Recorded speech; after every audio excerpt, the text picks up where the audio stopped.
Hello बच्चों, कैसे हैं आप सभी। आई होप आप सभी घर पर सुरक्षित होंगे और अपनी पढ़ाई कंटिन्यू कर रहे होंगे। प्रीवियस लेक्चर में हमने चैप्टर नंबर 2 को कंप्लीट किया है। उस लेक्चर में हमने 2.3 के जो रिमेनिंग क्वेश्चंस थे, ठीक है, पॉलिनोमियल्स के, उन्हें हमने कंप्लीट किया था। इस लेक्चर में आज हम स्टार्ट करेंगे आपका chapter number 1 numbers, real numbers.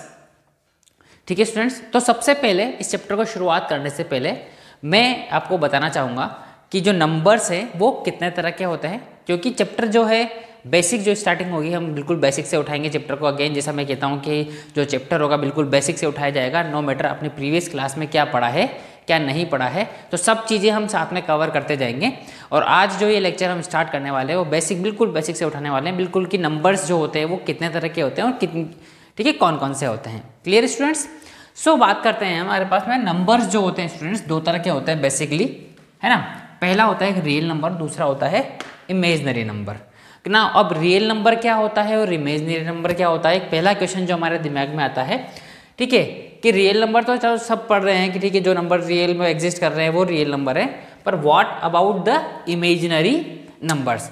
तो स्टूडेंट्स, यदि मैं कहूँ कि मैंने एक नंबर लिखा रूट के अंदर में -3, स्क्वायर रूट ऑफ -3, यदि स्क्वायर रूट में कोई नंबर नेगेटिव हो, यदि स्क्वायर रूट में कोई नंबर नेगेटिव हो तो वो नंबर हमेशा इमेजिनरी नंबर कहलाता है।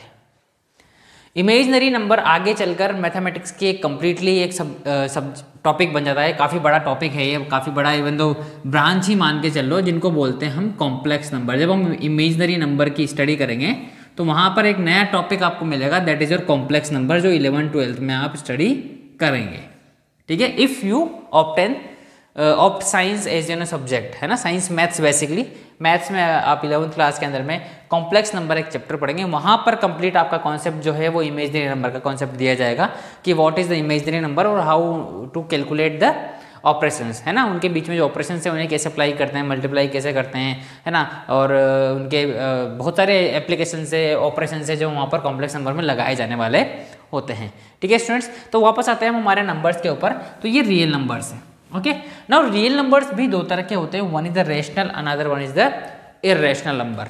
ओके, इर्रेशनल नंबर कैसे होते हैं, यदि जिनको हम डिवाइड करें और डिवीजन एंड ना हो, है ना, पर डिवीजन एंड ना होने के पीछे भी एक और स्टोरी है। डिवीजन एंड ना होना ही सफिशिएंट नहीं है किसी भी नंबर के इर्रेशनल होने के लिए। वहां पर क्या होना चाहिए कि जो एंड नहीं हो रहा है, तो जो नंबर्स जो आ रहे हैं, जो हम डिवाइड कर रहे हैं, आपके कोशेंट्स के नंबर रिपीट नहीं होने चाहिए, कोई पैटर्न नहीं बनना चाहिए। फॉर एन एग्जाम्पल, जैसे हम बात करते हैं 1/3। जब हम 1/3 को डिवाइड करते हैं तो हमारा आंसर आता है बेटा 0.333333। तो एक पैटर्न बन रहा है कि 333 जो है वो रिपीट हो रहा है। मैं इसको लिख सकता हूँ 0.3 का बार। यदि हम किसी नंबर पर ऐसा बार नहीं लगा सकते हो, हमारे लिए बार लगाना पॉसिबल नहीं हो रहा हो क्योंकि वो पैटर्न नहीं बन रहा हो, माना कि कोई डिवीजन मैंने किया और उसका आंसर कुछ इस तरह से आ रहा है 0.101, ठीक है, फिर 001, फिर 0001, फिर 000, ठीक है। इस तरह से अगर कंटिन्यू पैटर्न चेंज होता चला जा रहा है, क्योंकि यहाँ पर देखो पैटर्न मैच नहीं कर रहा है, यहाँ 10, फिर 1 के बाद 00, फिर 1 के बाद 000 है, तो कोई भी पैटर्न यहाँ पर नहीं बन रहा है जिसके ऊपर मैं बार लगा सकूं। तो ऐसे नंबर्स जो होते हैं उन्हें हम क्या कहते हैं, इर्रेशनल नंबर्स कहते हैं। बात आ गई समझ में। जब मैं किसी नंबर को डिवाइड करूँ, जैसे फॉर एग्जाम्पल पाई की वैल्यू होती है बेटा 22/7। पाई की वैल्यू कितनी होती है 22/7। आप इसको डिवाइड करके देखो, आपके पास पैटर्न नहीं बनेगा, नंबर रिपीट नहीं होंगे, है ना, एक सेट ऑफ पैटर्न जो बनता है वो नहीं बनेगा, आप उस पर बार अप्लाई नहीं कर सकते हो। बात आगे समझ में। हम जो पाई की वैल्यू लेते हैं 3.14, वो हमारी कन्वीनियंस के लिए लेते हैं, बाकी इसका डिवीजन एंडलेस है और नंबर्स भी रिपीट नहीं होते हैं। ठीक है, कोई पैटर्न नंबर्स के अंदर में, क्वेश्चन में कोई पैटर्न नहीं बनेगा जिस पर आप बाहर लगा दे। तो ऐसे नंबर्स जो होते हैं वो क्या कहलाते हैं, इर्रेशनल नंबर। देखने में तो ये रेशनल लग रहा है ना, p/q की फॉर्म में लिख रहे हैं, p/q की फॉर्म में लिख रहे हैं, तो बात आ गई समझ में। ठीक है, रेशनल नंबर क्या होते हैं, ऐसे नंबर्स जिन्हें हम p/q की फॉर्म में लिख सकते हो, बट एक शर्त और है कि q कभी भी 0 ना हो। क्या है? ऐसे नंबर्स जिन्हें हम p बाई क्यू की फॉर्म में लिखें और q कभी भी जीरो ना हो, तो ऐसे नंबर्स को हम क्या कहते हैं? Rational number. कोई सा भी नंबर हो, positive number, negative number, what ever it is, जो भी हो, ठीक है। Even though zero is also a rational number, क्योंकि जीरो के नीचे मैं वन लगा सकता हूँ ना, जीरो के नीचे मैं वन लगा सकता हूँ, तो बन गया ना p बाई क्यू की फॉर्म में, p और q। इसमें q कभी जीरो नहीं होना चाहिए, p can be zero, p can be zero, but the जो हमारा डिनोमिनेटर है यानी q जो है विल नेवर बी जीरो। अगर q जीरो हो जाएगा तो आपके पास एक नंबर आएगा जो कि इन्फिनिटी होगा, जिसको हम डिफाइन ही नहीं कर सकते, जिसको हम डिफाइन नहीं कर सकते। बात आ गई समझ में? तो ये आपके पास रेशनल नंबर हो गया जो कि p बाई क्यू की फॉर्म में हम लिख सकते हो। बात आ गई समझ में?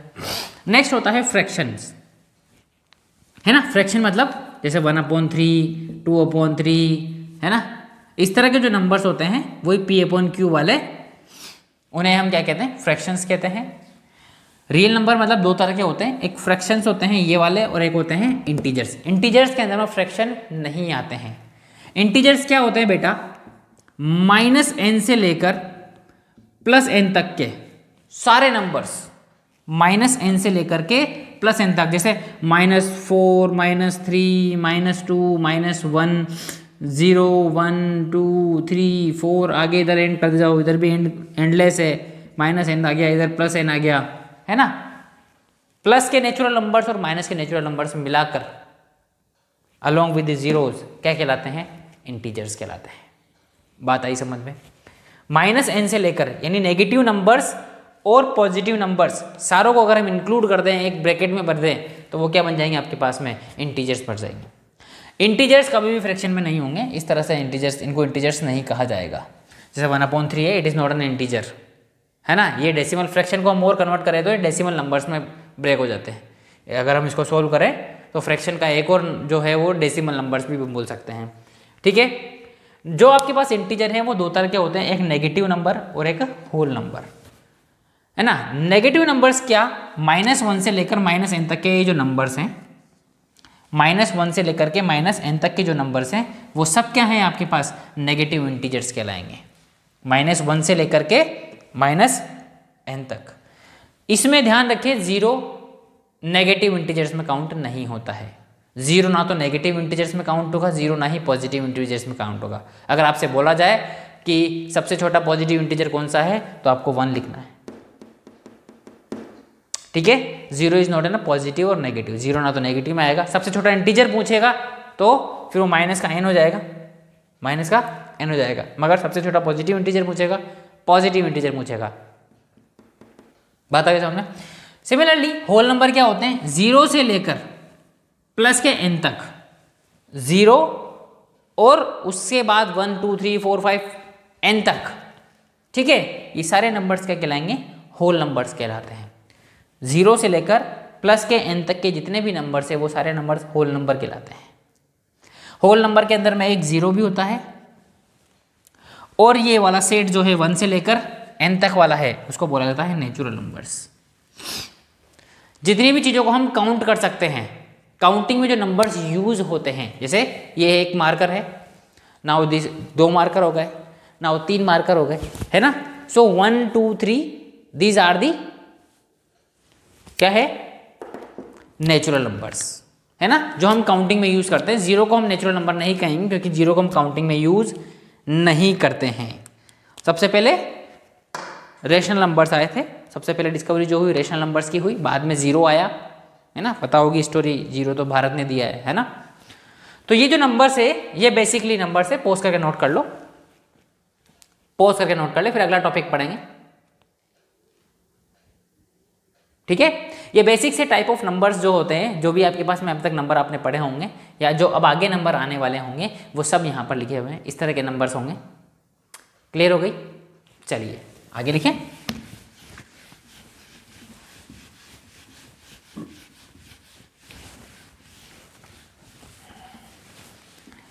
अब आपका जो इंपॉर्टेंट जो टॉपिक आने वाला है वो है यूक्लिड्स डिवीजन लेमा। क्या है? Euclid's division lemma. हाँ, लेमा कहो चाहे थ्योरम कहो, बात एक ही है। ठीक है, लेमा कहो चाहे थ्योरम कहो, बात एक ही है। हम अभी लास्ट चैप्टर में मैंने आपको डिवीजन करना सिखाया था। क्या सिखाया था? डिवीजन करना। बिल्कुल बेसिक से सिखाया था मैंने कि अगर मान लो मैं 24 को 5 से डिवाइड करता हूँ, किसको? 24 को 5 से डिवाइड करता हूँ तो ये 4 टाइम्स आएगा, और 20 रिमाइंडर कितना आ गया आपके पास में? बात आ गई समझ में? तो ये तो था आपके पास में डिवाइजर, ये आपके पास में डिविडेंड, ये आपके पास में क्वोशिएंट, और ये आपके पास में क्या बचा था? रिमाइंडर।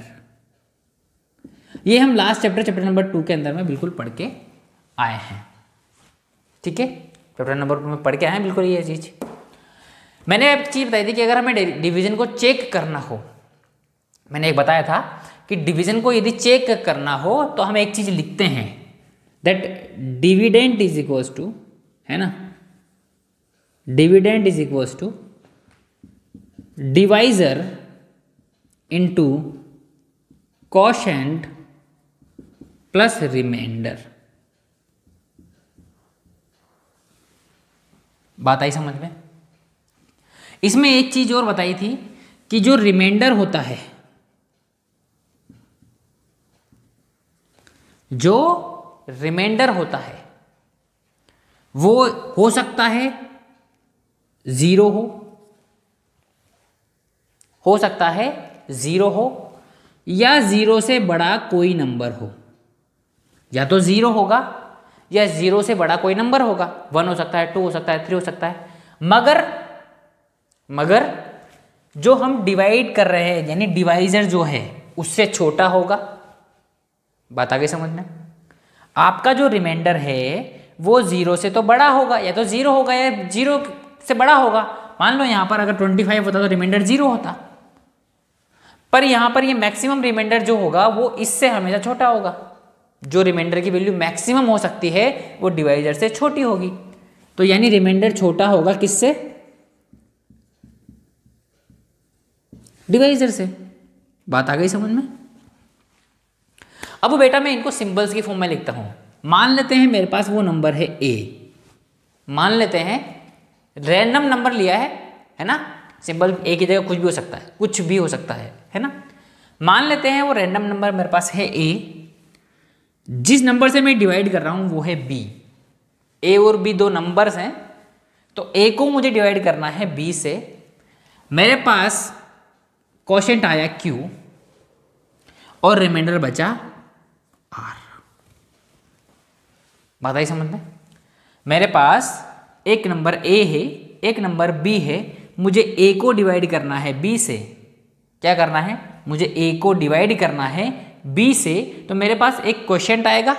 जैसे ये 4 आया, 5 से डिवाइड करना 24 को, तो 4 आया क्वोशिएंट, और साथ में कुछ रिमाइंडर आएगा, साथ में कुछ रिमाइंडर भी आएगा। अब रिमाइंडर की कंडीशन क्या है? रिमाइंडर की कंडीशन क्या है कि जो रिमाइंडर है या तो 0 होगा या 0 से बड़ा कोई नंबर हो सकता है, बट आपके डिवाइजर से हमेशा छोटा होगा, यानी डिवाइजर मतलब b से छोटा होगा।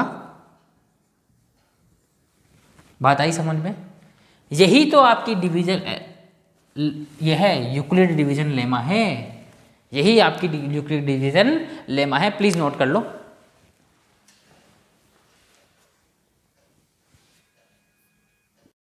हो गया? हो गया, मिटा देते हैं। ठीक है, ये आपके पास है यूक्लिड डिवीजन लेमा। प्लीज इसको नोट कर लो कि ये जो है ना कि dividend equals to divisor into quotient plus reminder.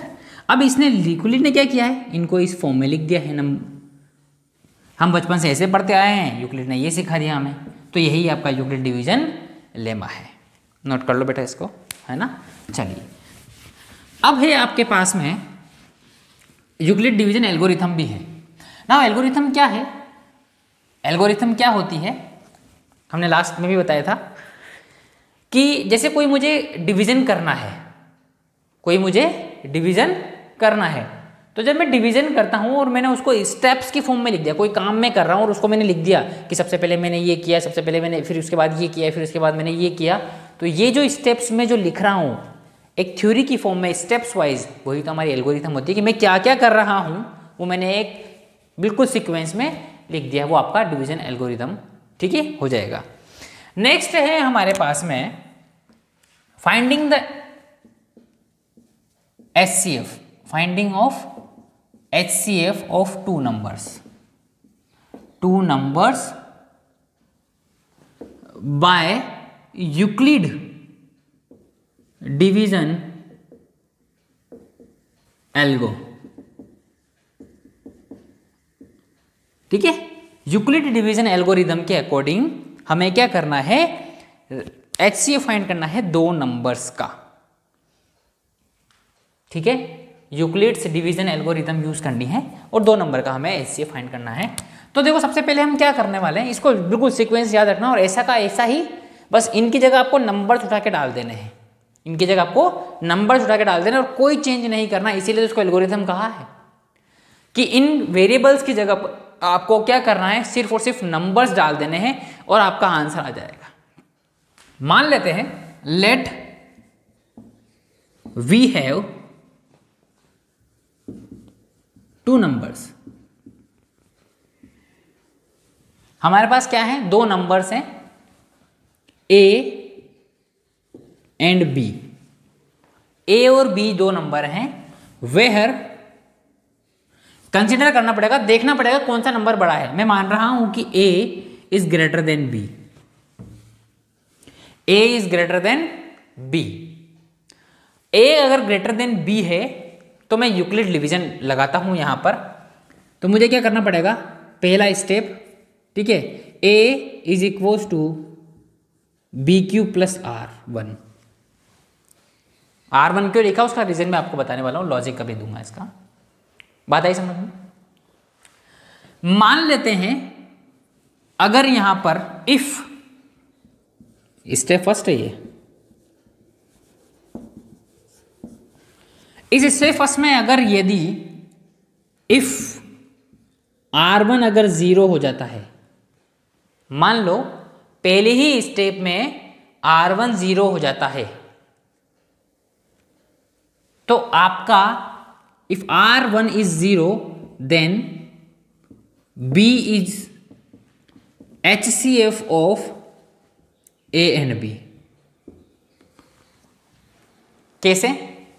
मैंने आपको कहा कि 5 और 25 का HCF फाइंड करिए, एग्जाम्पल बता रहा हूं मैं आपको, ये मैंने आपको कहा 5 और 25 का HCF फाइंड करिए बाय द डिवीजन एल्गोरिथम, है ना, ऑफ यूक्लिड। यूक्लिड के डिवीजन एल्गोरिथम हम लगाते हैं बेटा। तो यहां देखिए क्या हो रहा है, ठीक है, इधर देखिएगा, मैंने क्या बताया कि देखो 25 इज ग्रेटर देन 5 है, ये तो हमें दिख रहा है, हमें पता है, हम 10th में आ गए, हमें ये बताने की जरूरत बार बार नहीं है कि 25 जो है वो ग्रेटर देन 5 है, तो ये अंडरस्टूड है। यानी क्या करना है, ग्रेटर नंबर को कहाँ लिखना है, इस तरफ लिखना है, ये 25। 5 का टेबल कितने टाइम्स बोलूंगी 25 आ जाएगा, 5 का टेबल कितने टाइम्स बोलूंगी 25 आ जाएगा, 5 टाइम्स, 5 आ जाए 25, रिमाइंडर कितना हो गया 0, रिमाइंडर कितना हो गया 0। तो ये जो 5 था ना, यही इसका HCF होगा बेटा।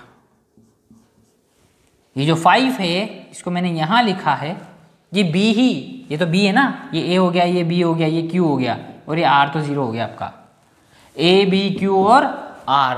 तो ये जो R 0 होने की वजह से क्या हो गया कि B जो है यही आपका HCF बन गया। क्लियर हो गई बात, समझ में आ गई?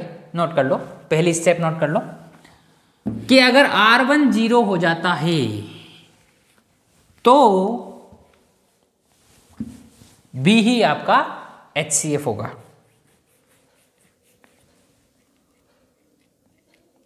हो गया? चलिए, if R1 is not equal to 0, step 2 करेंगे अब। अगर R1 0 नहीं होता है तो क्या होता है, तो क्या होने वाला है, अब आपको जो HCF फाइंड करना है नाउ नीड टू फाइंड, ठीक है, यानी अब now we have two numbers, sorry we have two numbers, है ना। अब हमारे पास दो नंबर्स कौन कौन से होंगे बेटा, ये ध्यान रखना, जो रिमाइंडर बचा वो प्लस ये बी, ये दोनों हमारे नए नंबर्स हैं। यानी अब हमें बी एंड R1 का HCF फाइंड करना है। किसका, पहले क्या था नंबर हमारे पास में, ए और बी दो नंबर थे, हमने डिवीजन यूक्लिड लगाया, यहाँ पर यूक्लिड डिवीजन लेमा लगा दिया, ठीक है। यहां पर अगर मान लो कि R1 0 आ जाता है तो B आपका HCF है, अगर R1 0 नहीं आता है तो B नहीं आपका। अब यहां पर आपके पास दो नंबर क्या क्या हो जाएंगे, पहला तो हो गया B और जो रिमाइंडर आया ना ये रिमाइंडर और B आपका नया HCF हो जाएगा। हमारे पास कंडीशन क्या है, कंडीशन यही थी ना कि B is greater than R, आपका डिवाइजर रिमाइंडर से बड़ा होगा, तो वापस यहां पर क्या कंडीशन लगी बेटा कि B is greater than R है, B is greater than R है, तो मुझे B को कन्वर्ट करना पड़ेगा। अगेन डिवीजन लगा, अपनी जो लेमा है वो लगानी पड़ेगी, लेमा लगाएंगे तो B इक्वल्स टू क्या बन जाएगा, R1 इंटू Q1, यहां पर Q1 कर देता हूं, यहां Q2 कर देता हूं, ओके। प्लस माइट भी कुछ रिमाइंडर बच जाए, नहीं बचे तो वेल एंड गुड, बच जाए तो कोई बात नहीं, है जो है ही सही। अगर R2 0 हो जाए, इफ वही बात हो गई वापस से, R2 विल बी 0, अगर R2 0 हो जाए then R1 is your HCF, ठीक है। अगर आपके पास में R2 0 हो जाता है तो R1 आपका क्या बन जाएगा, HCF। ऐसे प्रोसेस चलती रहेगी जब तक कि आपका फाइनल रिमाइंडर 0 नहीं बन जाता। फाइनल रिमाइंडर कितना बचा चाहिए, 0। जब तक फाइनल रिमाइंडर 0 नहीं हो जाएगा ये प्रोसेस कंटिन्यू चलती रहेगी। मैंने जैसे यहाँ B लिया है, नाउ नेक्स्ट अब क्या होगा, अब दो नंबर जो आपके पास होंगे वो ये वाला नंबर और ये वाला नंबर होगा, ठीक है। तो स्टेप 3 लिखते हैं, ठीक है।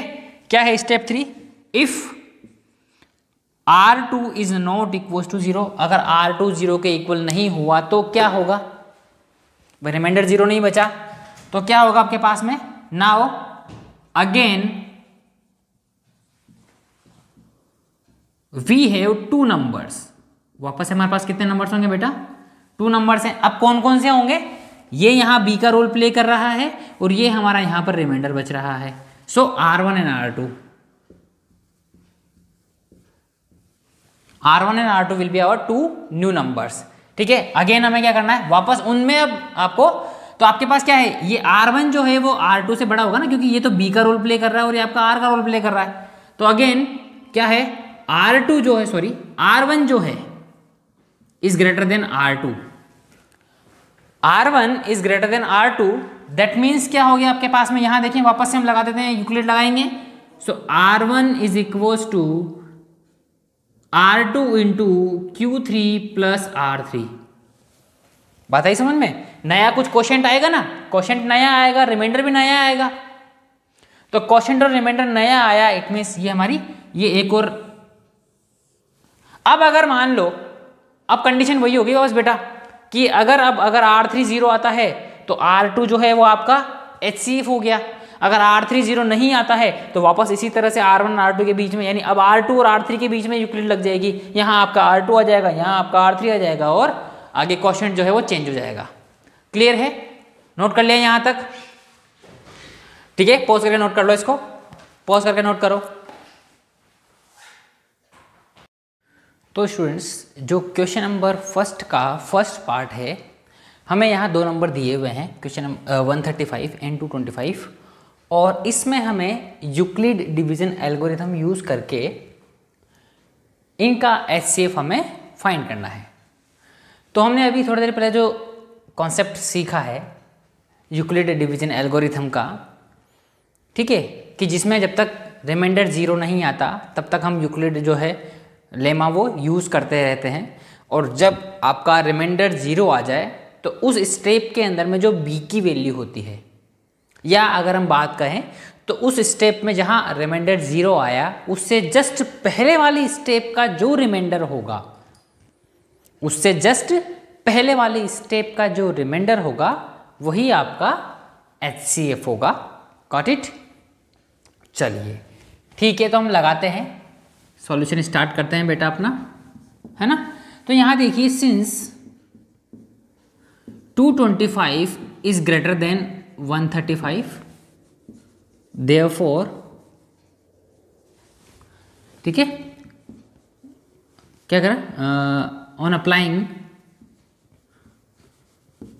ऑन, ठीक है, अप्लाइंग यूक्लिड्स डिवीजन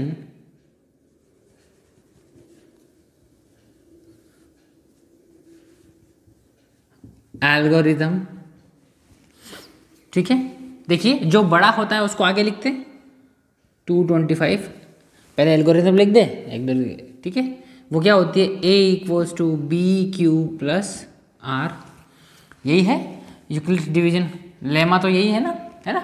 इसका जो प्रोसेस है उसको अपन क्या बोलते हैं, एल्गोरिथम बोलते हैं। इसको सॉल्व करने का जो मेथड है उसको हम एल्गोरिथम बोलते हैं। सो 225 को हमने यहाँ प्लेस किया, ठीक है। सेकेंड नंबर को हमें B बनाना होता है इनटू, अच्छा आप मुझे बताइए, जब मैं 135 से 225 को डिवाइड करता हूँ, क्या करना है, 225 को डिवाइड करना है 135 से, तो मुझे कितने टाइम टेबल बोलना पड़ेगा? क्योंकि यदि मैं 2 टाइम्स बोलता हूँ, देखो 2 टाइम्स इस टाइम इनिशियली अपन क्या करते हैं, 2 टाइम्स बोल के देख लेते हैं कि यदि 2 टाइम्स अगर मैं इसकी टेबल बोलता हूँ तो यहाँ मेरे पास आएगा 270। अगर मैं 2 टाइम्स टेबल बोलता हूँ तो मेरे पास आएगा 270, जो कि इससे बड़ा हो गया, तो डिवीज़न तो गलत हो गया ना हमारा। हम डिवीज़न ऐसे नहीं करते थे, तो हम क्या करेंगे, हम टेबल बोलेंगे 1 टाइम। कितना आया, 1 टाइम, 1 टाइम टेबल बोला तो यहाँ कितना बचा, 135। नाउ रिमाइंडर कितना बचेगा बेटा, 90।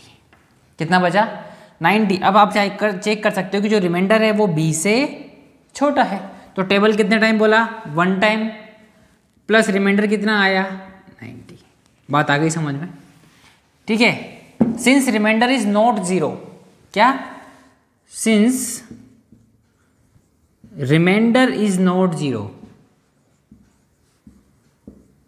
था ना कंडीशन कि if R is not equals to 0, is not 0, therefore hence now hence we have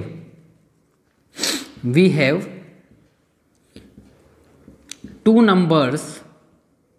अब कौन कौन से हो जाएंगे, B और R, है ना। अब कौन कौन से नंबर हो जाएंगे सॉरी, B और R जो है वो हमारे न्यू नंबर्स बन जाएंगे, ठीक है। 2 numbers 135 and 90। Again applying Euclid's, again applying Euclid's division algo। मैं पूरा नहीं लिख रहा हूं, आप उसको पूरा लिखे है ना, एल्गो। क्लियर है, लगा के देखते हैं बेटा।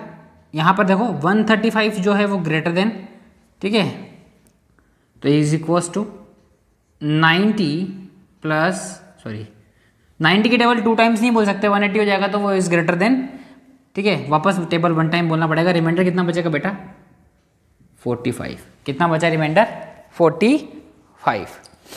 अब अगेन आप देख सकते हैं क्योंकि remainder is not equals to 0, ठीक है। अगेन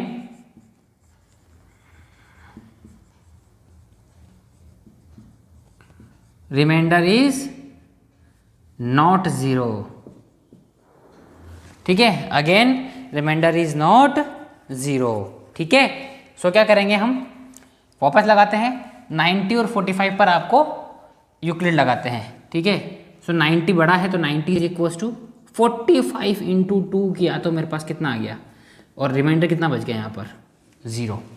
रिमाइंडर कितना बच गया यहाँ पर, 0, ठीक है। Now the remainder is 0, now the remainder is 0, ठीक है।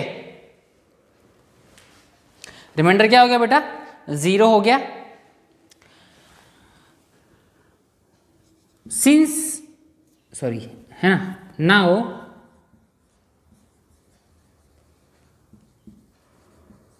Reminder is 0। अब क्या हो गया, रिमाइंडर इज 0 और मेथड, ठीक है, और method will stop here, will stop here, ठीक है। हमारा जो मेथड है वो यहाँ पर रुक जाएगा, क्योंकि अब रिमाइंडर 0 हो गया ना। तो मैंने क्या बताया था, हमने क्या पढ़ा था कि अभी थोड़ी देर पहले, कि जो रिमाइंडर 0 हो जाता है उस टर्म के अंदर में जो b की वैल्यू होती है, जो कि क्या है अपने पास में 45 है, ठीक है, and our divisor is 45 here, ठीक है। So the HCF of 135 and 225 is 45। Please note कर लें, पॉज करके नोट कर लें बेटा, पॉज करके नोट कर लें, ठीक है, पॉज करके नोट करें।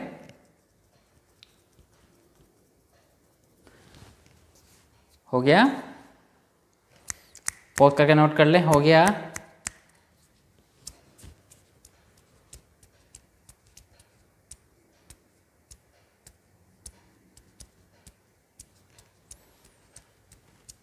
चलिए अगला क्वेश्चन करते हैं, क्वेश्चन नंबर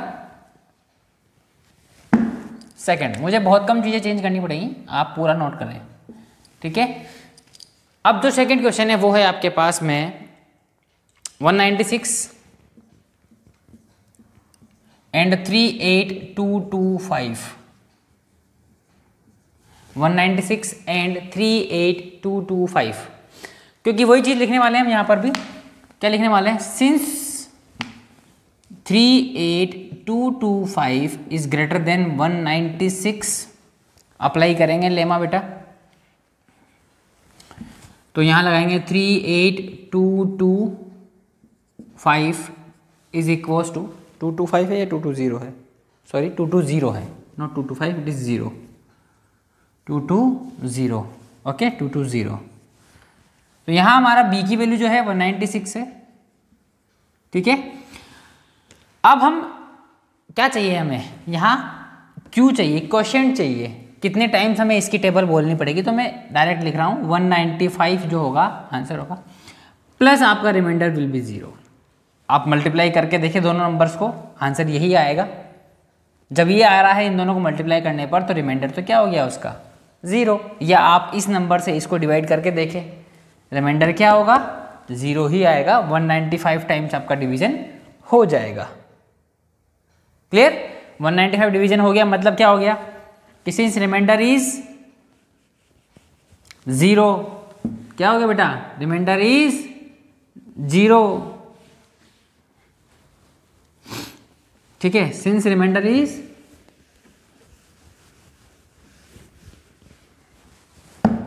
है ना, since remainder is 0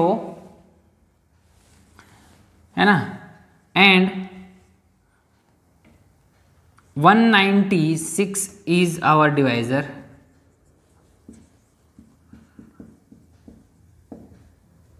here hence the HCF of 38220 and 196 is 196, ठीक है। क्या है HCF लिखने का तरीका क्या है बेटा, 38220 comma 196 is equal to 196। Note कर लें, पॉज करके बेटा, पॉज करके नोट कर लें। हम क्वेश्चन नंबर 3 करने वाले हैं, इसके बाद इसी का फर्स्ट का 3rd पार्ट जो है उसको करने वाले हैं। नोट कर लें।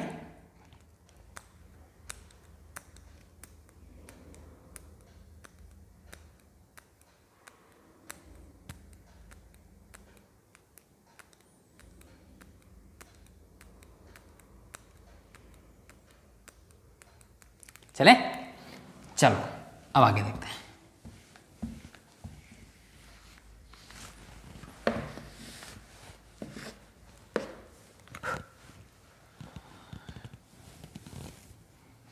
What is our question number 3, है ना। क्वेश्चन नंबर 3 क्या है, 867 और 255, 867 एंड 225, ठीक है। क्योंकि हमें पता है कि 867 जो है वो 225 से बड़ा है, सो 867 इज ग्रेटर देन 225। तो यहाँ तक का तो लगभग सारा सेम है, नोट करो, यहाँ तक का तो पूरा का पूरा क्या है, सेम है। अब हमें यूक्लिड लगानी है किस किस के बीच में, 867 और 225 में। सो 867 बड़ा है तो इसको यहाँ लिखा जाएगा, 225 हमारा डिवाइजर रहेगा, इनटू और अब प्लस, यानी आपको Q चाहिए और आपको यहाँ क्या चाहिए, R चाहिए। सो अगर हम इसको डिवाइड करते हैं बेटा, तो आई थिंक 3 टाइम्स डिवाइड होगा, उससे ऊपर नहीं होगा। क्योंकि यदि मैं 4 टाइम डिवाइड्स करता हूँ इसको, 4 इसकी टेबल में 4 टाइम्स बोलता हूँ, तो 4 टाइम्स का मतलब हो जाएगा 900, 4 हाँ बिल्कुल, है ना, 900 जो कि इससे बड़ा हो जाएगा नंबर। तो मैं 3 टाइम्स करता हूँ, 3 टाइम्स में कितना आएगा, 675 आएगा। माइनस करके देखते हैं रिमाइंडर क्या बचेगा, 225 इंटू 3 करोगे 675 आएगा, माइनस किया मैंने 2 बचेगा, यहाँ पर 16 में 7 जाएगा 9 बचेगा, और ये 7 बचेगा, 7 में 6 जाएगा 192, आपका रिमाइंडर बच गया। Since R is not equal to 0 here, क्या है, since R is not equal to 0 here, तो हम क्या करने वाले हैं बेटा, है ना। नाउ अप्लाइंग अगेन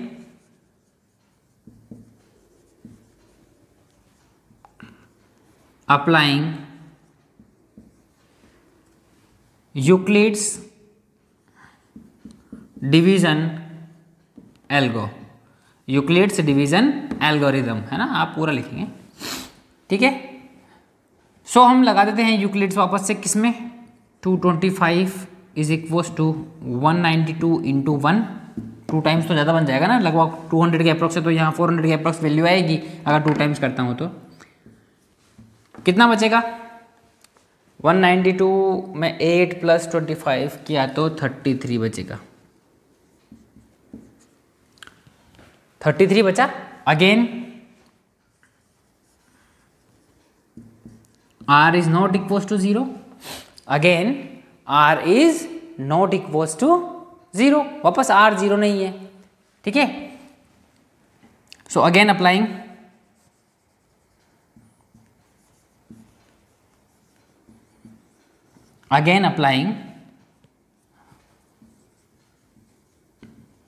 Euclid's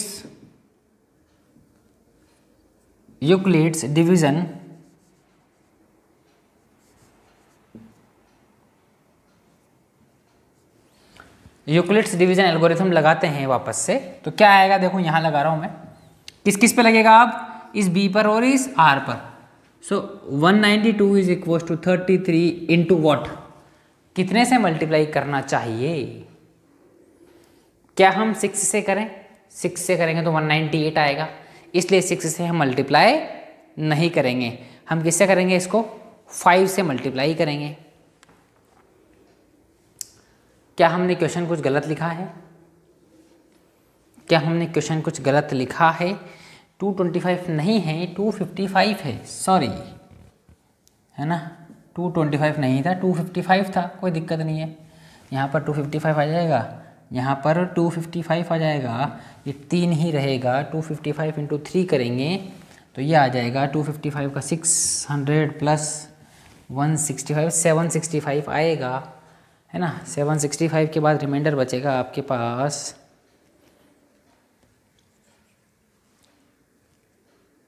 102, 192 नहीं बचेगा, 102 बचेगा। सो नाउ रिमाइंडर हम यहाँ लगाएंगे 102 के और 255 के बीच में, है ना, बात वही आ गई। ये तो 1 टाइम से आएगा वैसे भी, है ना, 1 टाइम से आया तो रिमाइंडर फिर चेंज हो जाएगा, है ना। रिमाइंडर फिर कितना बचेगा बेटा, 153। कितना बचना चाहिए, 2 टाइम्स जाएगा ना, 204। हाँ, अब 204 हो जाएगा, तो 204, तो रिमाइंडर विल बी 51, है ना, remainder will be 51। Okay, so remainder कितना आ गया, 51 आ चुका है। अब वापस लगा देते हैं हम 102, नॉट 192, 102 और 51 के बीच में, है ना, तो ये 2 times plus 0 remainder. Now the remainder is 0 here, है ना, हो गया, है ना। Now the remainder is 0 here, है ना। रिमाइंडर क्या हो गया बेटा यहाँ पर 0, तो हमने क्या पढ़ा है कि जहाँ रिमाइंडर 0 हो जाए उसके लिए जो b की वैल्यू है, हैंस, है ना, रिमाइंडर इज 0 हियर एंड 51, ठीक है, एंड 51 इज डिवाइजर, है ना। So hence the HCF of कितने का, 867, 255 is equals to 51। Answer note कर लो, HCF 867, this is equals to 51, this is the answer. Please note कर ले, पॉज करके नोट कर ले बेटा, इसको पॉज करके नोट कर लें। हो गया, चलिए क्वेश्चन नंबर 2 करें। चलिए क्वेश्चन नंबर 2 की तरफ बढ़ते हैं। क्वेश्चन नंबर 2 जो है वो बहुत ही बेसिक क्वेश्चन है, बहुत लॉजिकल क्वेश्चन है ना। उसमें हमें कुछ कैलकुलेशन जो करनी है वो थोड़ा सा, है ना, आपको वहाँ मल्टीप्लाई डिवीजन नहीं करना है ना, थोड़ा सा अपने को नंबर्स की दुनिया से बाहर आना पड़ेगा, है ना। चलिए करते हैं, देखिए क्वेश्चन नंबर 2 क्या दिया हुआ है। क्वेश्चन नंबर 2, है ना, question number 2 is show that any positive odd integer, show that any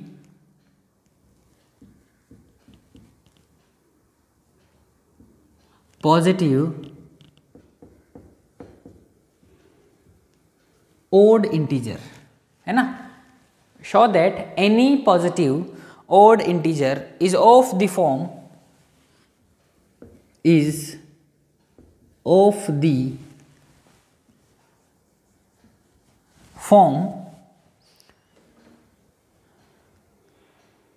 6q plus 1 और 6q plus 3, ठीक है, और 6q plus 5, 6q plus 5 where q is some integer, ठीक है, where q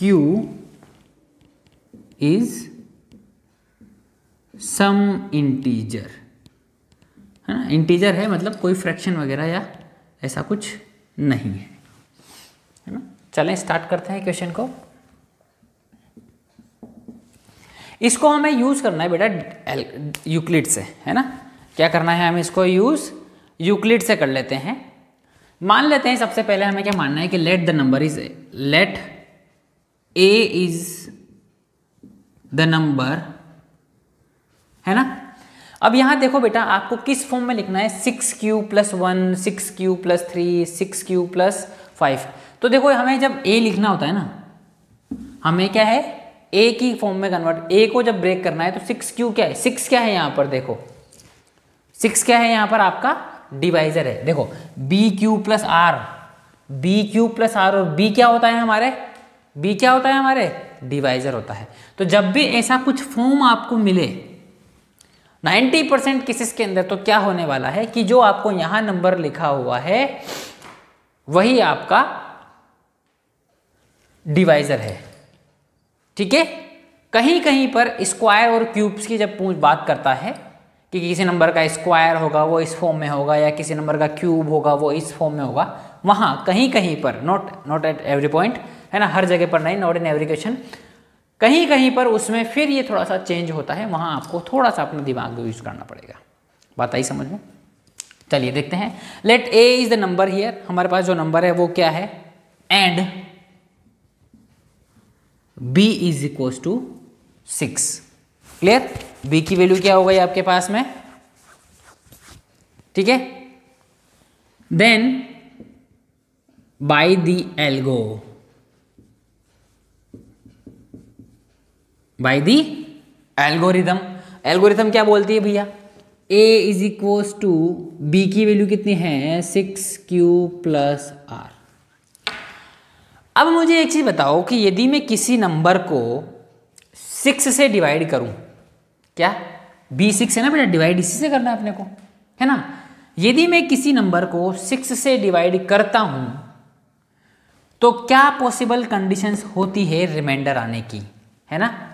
so possible cases of remainders, possible cases of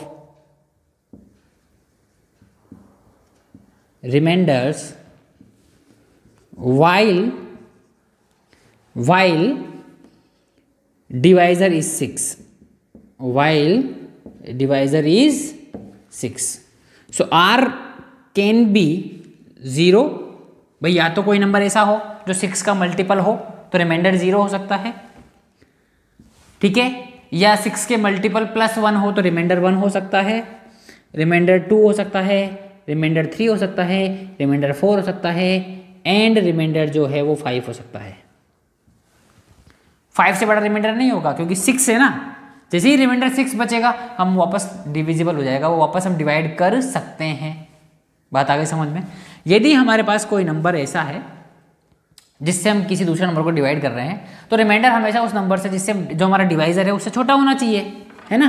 reminder जो हमारा divisor है उससे छोटा होना चाहिए, तो रिमाइंडर हमारा 6 से छोटा होगा तो रिमाइंडर की वैल्यू 0 भी हो सकती है और 0 से लेकर 5 तक का कोई भी नंबर हो सकता है। बात आ गई समझ में?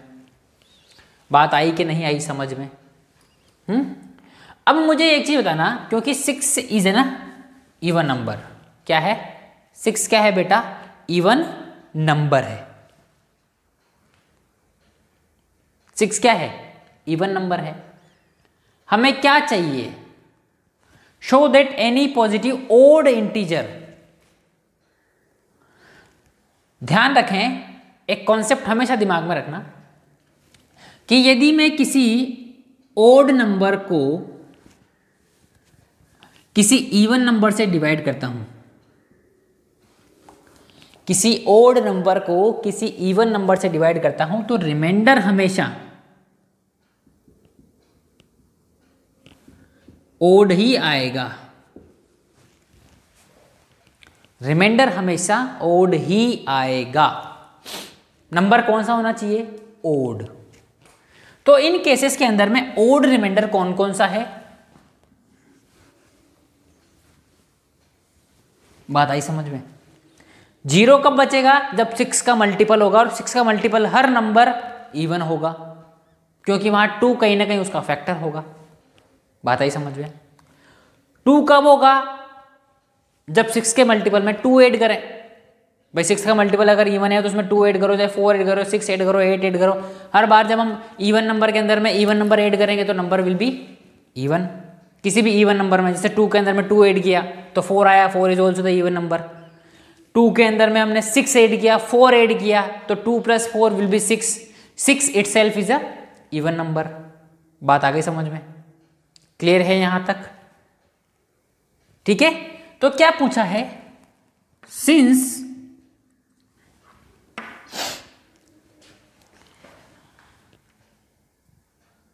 द ओड, ठीक है, हमें क्या करना है, सिंस, एक सेकेंड इसको लिखेंगे, when an odd number is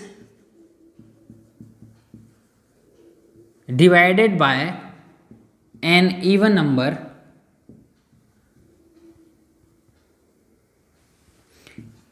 ठीक है, रिमाइंडर्स मस्ट बी ओड, ठीक है, remainder will always be odd आएगा, है ना, रिमाइंडर मस्ट बी क्या होता है हमारे हाथ में, है will always be odd, remainder क्या होगा, हमेशा ओड होगा। चलो अगर ओड होगा तो ओड रिमाइंडर्स क्या है यहां पर, hence odd remainders here 1 3 and 5, 1 3 and 5, ये तीनों जो है ओड रिमाइंडर है। नाउ पुट द वैल्यू, इसको इक्वेशन नंबर 1 बोल देते हैं, put value of r in equation number 1, है ना, put values of r in equation first. Equation first में जब हम वैल्यू पुट करेंगे तो आप देखें क्या है हमारे पास में, a is equals to 6q, है ना, वेन हम लिखते हैं, देखो when r is equals to 1, so a is equals to 6q plus 1, a is equals to, हमें ये तो बताना था, देखो आ गया, ठीक है, when r is equals to 3, so a is equals to 6q plus 3, फिर हम करेंगे वेन, ठीक है, एक ही ब्रैकेट में लिखते जाओ इनको, ये हमारे आंसर्स हैं, when r is equals to 5, so a is equals to 6q plus 5,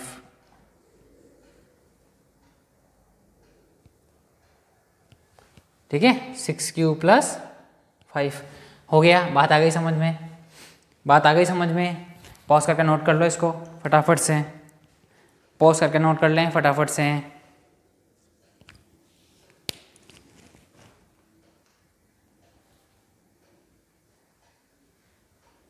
ठीक है, पॉज करके, ठीक है, हैंस प्रूव करते हैं इसको सीधा सीधा, बस ज़्यादा नहीं लिखना, हैंस प्रूव्ड, है ना।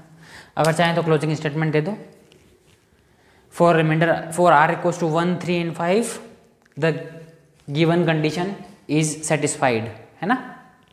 फॉर क्लोजिंग स्टेटमेंट क्या लिख देंगे हम, for r equals to 1 3 5 the given conditions is satisfied, है ना, नोट कर ले, ठीक है, ध्यान रख लेना, लिख लेना क्लोजिंग स्टेटमेंट अगर लिखना चाहो तो, है ना। क्या लिखेंगे कि for r equals to 1 3 and 5, for r equals to 1 3 and 5 the given condition is satisfied. हो गया, हो गया, आगे बढ़े,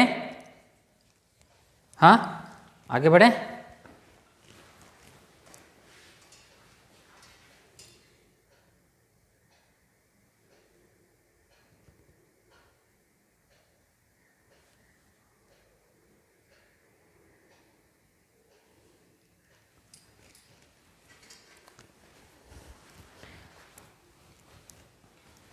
चलिए नेक्स्ट क्वेश्चन देखते हैं, क्वेश्चन नंबर 3।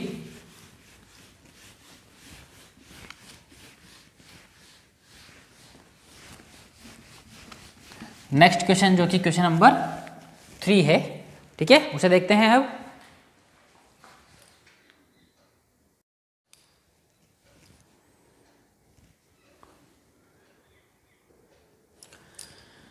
तो स्टूडेंट्स जो क्वेश्चन नंबर 3 है वो क्या है कि एक आर्मी कंटिजेंट है जिसके अंदर में 616 मेंबर्स है, उन्हें अ बैंड ऑफ 32 मैन से उनके पीछे 2 ग्रुप्स में परेड करनी है। एक बैंड है 32 मेंबर्स का, है ना, और हमें क्या करना है, इन 32 मेंबर्स को और 616 मेंबर्स को ऐसे अरेंज करें कि 2 ग्रुप बने सेम कॉलम्स के, कॉलम्स का जो नंबर है वो सेम होना चाहिए। तो हमें क्या करना पड़ेगा, हमारे पास 2 नंबर हैं, ये हमें नंबर ऑफ कॉलम्स निकालने हैं। अब नंबर ऑफ कॉलम्स जो आएंगे वो स्मॉलेस्ट नंबर के बराबर, इनसे ज़्यादा तो नहीं हो सकते ना, है ना।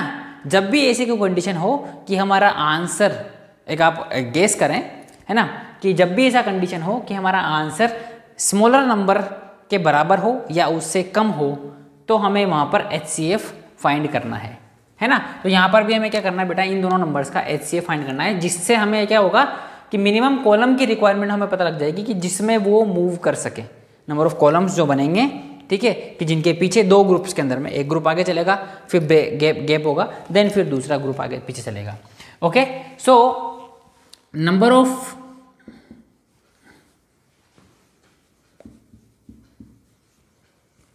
कंटीजेंट्स कितने हैं बेटा आपके पास में, 616।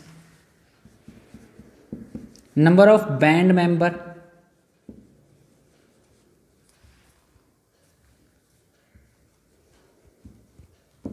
वो कितना है, 32। ठीक है, सिंस 2 ग्रुप्स हैव टू मार्च, है ना, नहीं सिंस नहीं करेंगे, if 2 groups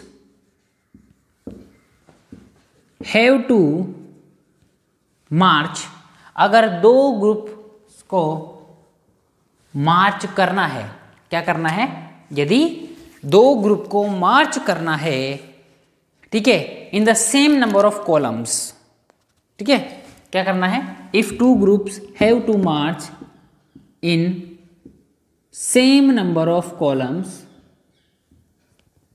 number of columns, we need to find HCF, ठीक है, we need to find HCF of किस किस का, 616 और 32 का। 616 एंड 32 के बीच में अपन क्या लगा देंगे बेटा, यूक्लिड्स लगा देंगे। सो ऑन अप्लाइंग, ठीक है,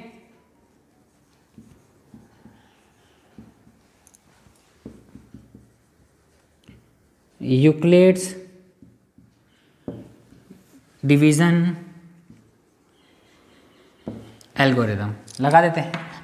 616 बड़ा है 32 से, इसलिए 32 इंटू कितने टाइम्स, हम कितने टाइम टेबल बोल सकते हैं इसकी, 32 को 10 टाइम बोलेंगे 320 होगा, तो 20 टाइम्स अगर हम बोल देते हैं तो, है ना, हम यहाँ इसको ले लेते हैं 19 टाइम्स, प्लस जो रिमाइंडर आने वाला है वो कितना होगा, 1932 किया तो हमारे पास रिमाइंडर जो आएगा, इसको 20 टाइम्स करेंगे तो 640 में से माइनस करो 32, 608 बचेगा, तो यहाँ पर कितना बचेगा, रिमाइंडर इज 8, है ना, remainder is 8। Okay, now the remainder is 8 here. Now again क्या करेंगे, since r is not equal to 0, है ना, since r is not equal to 0, ठीक है, again applying the, again applying the Euclid's, है ना, यूक्लिड लगा दो वापस से, तो क्या होगा, अगर वापस से यूक्लिड लगाते हैं तो क्या होने वाला है, दैट 32 और 18 के बीच में, 8 के बीच में लगेगी, 32 is equal to 8 into 4 is plus 0। अब क्या हो गया, ठीक है, 8 को 4 से मल्टीप्लाई किया तो क्या है अपने पास में 8 जो है, तो यहाँ पर जो b है ना वही हमारा आंसर है, since remainder is equal to 0 here and b is equal to 8, है ना, the HCF of 616 and 32 is equal to 8, ठीक है, therefore maximum number of columns will be 8, maximum number of columns जो हैं वो कितने होंगे, 8 होंगे। ये बात आ गई समझ में। पॉज करके नोट कर लें बेटा, इसको पॉज करके नोट कर लें, है ना। यहाँ के बाद यहाँ से, है ना, यहाँ के बाद यहाँ से, हो गया। तो स्टूडेंट्स इस लेक्चर में हम यहीं तक कवर करेंगे, क्योंकि अभी 2 क्वेश्चन और बाकी हैं, और अगर हम लेक्चर को लंबा करते हैं तो काफ़ी ज़्यादा, है ना, लेंथ बढ़ जाएगी लेक्चर की। इवन दो आपका जो डेटा है वो भी ज़्यादा कंज्यूम होने लग जाएगा, है ना। तो हम ऐसा नहीं करेंगे आपके साथ अन्याय, और इस लेक्चर को हम यहीं पर स्टॉप करते हैं। कल जो हम नेक्स्ट लेक्चर जो अपलोड करेंगे उसके अंदर में हम रिमेनिंग 2 क्वेश्चंस को कंप्लीट करेंगे, प्लस एक्सरसाइज 1.2 के जो कॉन्सेप्ट्स हैं जिसके अंदर में LCM और HCF दोनों होगा वो हम समझेंगे। ठीक है, तो स्टूडेंट्स तब तक के लिए घर पर रहिए, सुरक्षित रहिए और अपनी पढ़ाई को कंटिन्यू रखिए।